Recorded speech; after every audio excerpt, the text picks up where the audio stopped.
Il 28 aprile del 1874 nacque in Boemia, a Jičín, Karl Kraus. Egli è considerato uno dei principali autori satirici del XX secolo, ma fu anche uno scrittore, giornalista, aforista, saggista, commediografo e poeta. Nato in un'agiata famiglia ebraica di lingua tedesca, l'infanzia del piccolo Karl rappresentò il terreno fertile su cui poi sarebbe cresciuta la sua vena polemica e satirica. Egli, infatti, appartenendo ad una famiglia benestante borghese, ebbe modo di saggiarne in prima persona abitudini e mentalità, elementi contraddittori e criticità, e dunque di valutarne pro e contro, finendo per diventarne uno dei maggiori detrattori. Ma ciò che accentuò lo spirito critico e curioso di Karl fu il conoscere alcuni dei suoi migliori professori, uomini spesso da lui considerati delle forme di vita onniscienti, modelli e causa di nuovi spunti critici. A causa del rigido sistema educativo asburgico che separava gli studenti ebrei da quelli cattolici, Karl visse tali separazioni con imbarazzo e successivamente ebbe anche molti contrasti con alcuni professori di origine ebraica particolarmente dogmatici. Questo scatenò in lui una forte inclinazione negativa verso la religione, vista come un elemento maggiormente divisivo piuttosto che di incontro. A carriera giornalistica già avviata, attaccò nuovamente posizioni di cieco dogmatismo, ripudiò la fede ebraica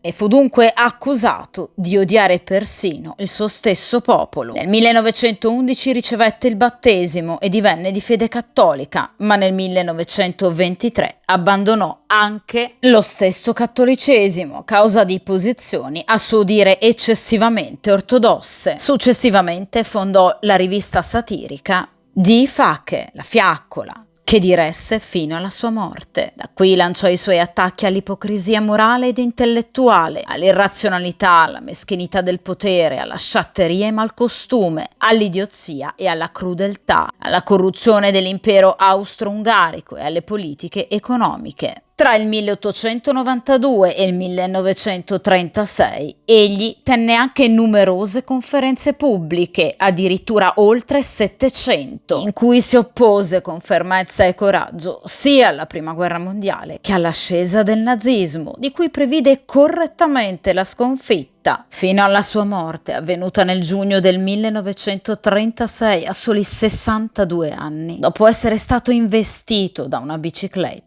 Egli mantenne dunque sempre una liberale e dissacrante autonomia di pensiero.